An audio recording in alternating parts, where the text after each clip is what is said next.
When determining the appropriate conductor size for a transformer, the primary consideration is the load the transformer will be supplying. The conductor ampacity must be sufficient to carry the calculated load current. In the provided example of 1500 kV ampere, 13.8 kV delta to 480 Y/277 volts transformer is discussed. The secondary current is calculated to be 1804 amps. The conductors are sized to handle this 1804 amps load. The overcurrent protection device, or OCPT, is sized based on 125% of the calculated load.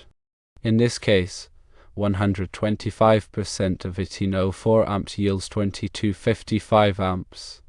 Since standard breaker sizes are used, the next highest standard size, which is 2500 amps, is selected for the secondary breaker.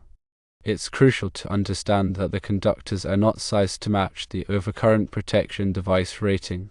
They are sized to carry the load current. The overcurrent protection device protects the conductors from overload and short-circuit conditions.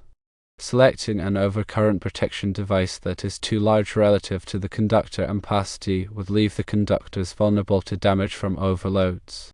The National Electrical Code, or NEC, provides guidelines for conductor sizing and overcurrent protection.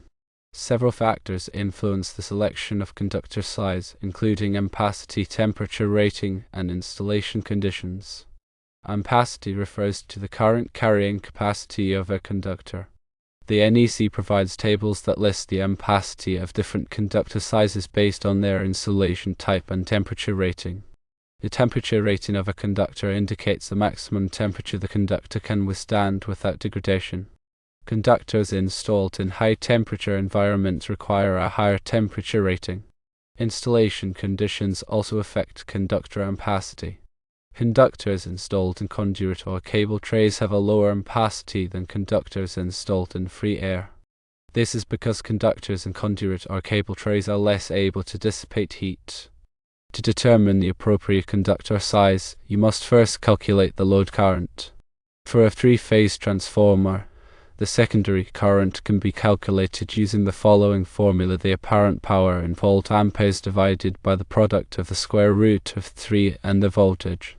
In this example, the apparent power is 1500 kilovolt amperes, or 1,500,000 volt amperes, and the voltage is 480 volts.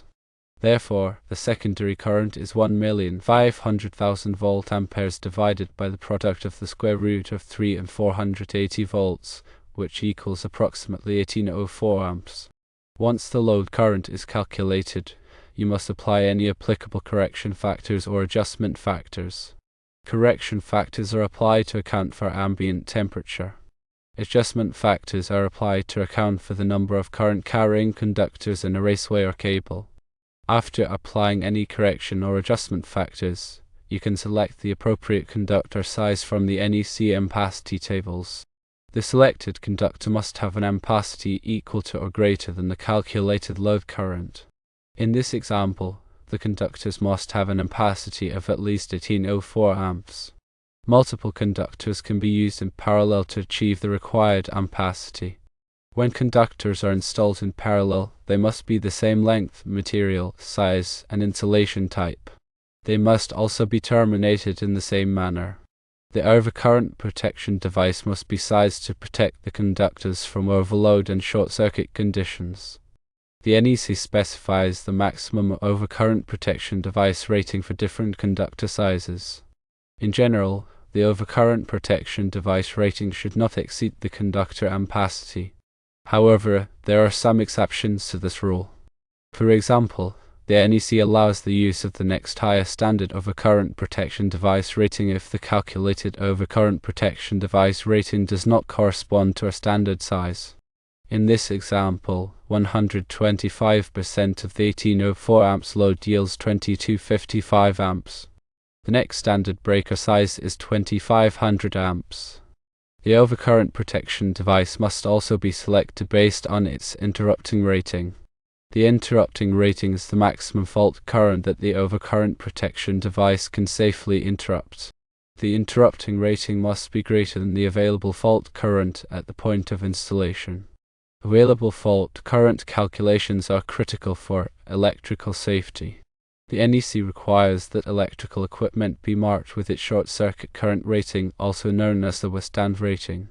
This rating indicates the maximum fault current that the equipment can safely withstand. The overcurrent protection device must have an interrupting rating equal to or greater than the equipment's short circuit current rating. In addition to conductor sizing and overcurrent protection, there are other factors to consider when installing a transformer. These factors include transformer location, ventilation, and grounding. The transformer should be located in a well-ventilated area to prevent overheating. The transformer must also be properly grounded to protect against electrical shock. Grounding ensures a low impedance path for fault current to flow back to the source, causing the overcurrent protection device to trip and to energize the circuit. Proper grounding is essential for electrical safety. The NEC provides detailed requirements for grounding electrical systems. These requirements cover grounding electrode systems, grounding conductors, and equipment grounding. Grounding electrode systems typically consist of ground rods, ground plates, or underground metallic water pipes. Grounding conductors connect the grounding electrode system to the electrical system. Equipment grounding conductors connect the non-current carrying metal parts of electrical equipment to the grounding system. This helps to prevent electrical shock by providing a low impedance path for fault current to flow back to the source. In summary, conductor sizing for a transformer involves calculating the load current, applying any applicable correction or adjustment factors, and selecting a conductor with an ampacity equal to or greater than the calculated load current. The overcurrent protection device is sized to protect the conductors from overload in short-circuit conditions, and its interrupting rating must be greater than the available fault current. Other factors to consider when installing a transformer include transformer location, ventilation, and grounding. The 125% rule for sizing overcurrent protection is an important safety measure. It helps to ensure that the overcurrent protection device will trip before the conductors are overloaded, preventing damage to the conductors and reducing the risk of fire. While the 125% rule is a common practice, it's important to consult the NEC for specific requirements and exceptions. The NEC provides detailed guidance on conductor sizing and overcurrent protection for various types of electrical systems. The secondary current calculation is based on the transformer's kilovolt-ampere rating and secondary voltage. The formula used is a standard calculation for three-phase systems. It's important to use the correct voltage and kilovolt-ampere rating to ensure accurate results. The NEC defines standard conductor sizes and ampacities. These standards are based on extensive testing and research. Using conductors that meet NEC standards helps to ensure the safety and reliability of electrical systems. The selection of the appropriate overcurrent protection device is also critical for safety. The overcurrent protection device must be able to interrupt the available fault current without failing. Using an overcurrent protection device with an inadequate interrupting rating can lead to equipment damage and personal injury. Available fault current calculations are typically performed by qualified electrical engineers or technicians.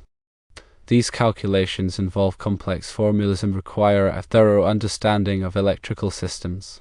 It's important to consult with a qualified professional to ensure that available fault current calculations are performed correctly.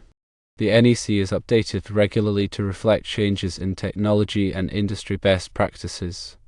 It's important to stay up to date on the latest NEC requirements to ensure that electrical systems are installed and maintained safely. Continuous education and training are essential for electrical professionals. Keeping up with the latest codes and standards helps to ensure that electrical work is performed safely and in compliance with applicable regulations. Proper conductor sizing and overcurrent protection are essential for the safe and reliable operation of electrical systems. By following NEC guidelines and best practices, electrical professionals can help to prevent electrical hazards and protect people and property. Firstly, calculate the transformer's secondary current based on its kilovolt-ampere rating and secondary voltage.